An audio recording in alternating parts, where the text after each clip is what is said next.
In this video, I'm going to be talking about why players love Octavia. Now, to anybody that's been around, it's no mystery on why people like Octavia. It's very, very simple. She is literally the Steel Path queen. When people enter Steel Path, the first Warframe they think about using is usually Octavia because she's easy for nuking and survivability and pretty much everything. So before I even start, let's focus on the first reason, the fact that she's a jack of all trades that can do pretty much anything. Massive scaling damage with mallet, invisibility via metronome, her crowd control with resonator, which enemies focus on instead of you, team buffs with amp, and then just straight up objective defense overall. Now, for her metronome, this one is quite important. It's very important for survivability. While crowd control does offer some survivability, it's not as good as invisibility. Now, metronome grants buffs to those who consistently perform actions in time with her music. Time jumps offer the vivid speed buff. Crouching on the beat grants cloaking with a nocturne buff. And then firing rhythmically bestows opera multi-shot buff.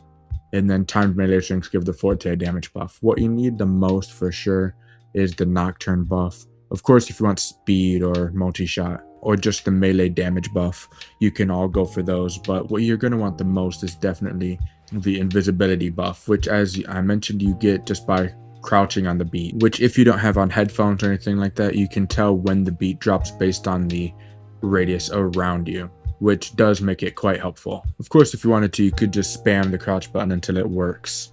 And now her invisibility is closer to Loki's invisibility, where you can run, jump, shoot, and do anything you want while invisible. So it's a lot more useful than others' invisibilities, which dissipate after trying to shoot or anything like that.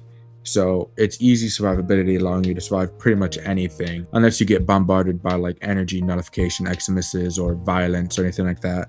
And now for the main part, everybody knows for sure, nuking.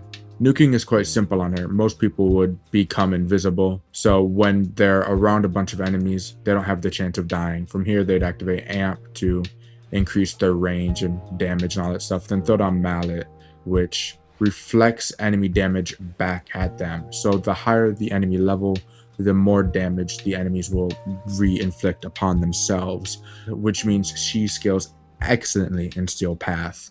So long as you have a decently high strength build with some duration and range, no matter what level the enemies are, you throw down a mallet and they will die insanely easily.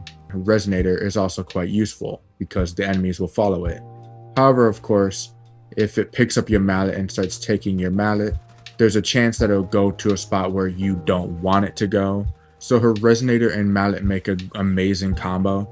The only problem between the two is that some enemies might focus on you instead of the mallet should it get too far.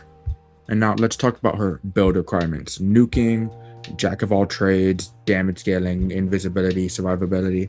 All of it is amazing, but what's even better is her build requirements are slim to next to none, actually. You can have a zero former build and go through Steel Path with ease. Obviously, my build is not the best here, so I wouldn't say use it as an example at all. High duration, so you only have to cast your abilities sparingly. Low efficiency, because I want to have range, strength, and duration.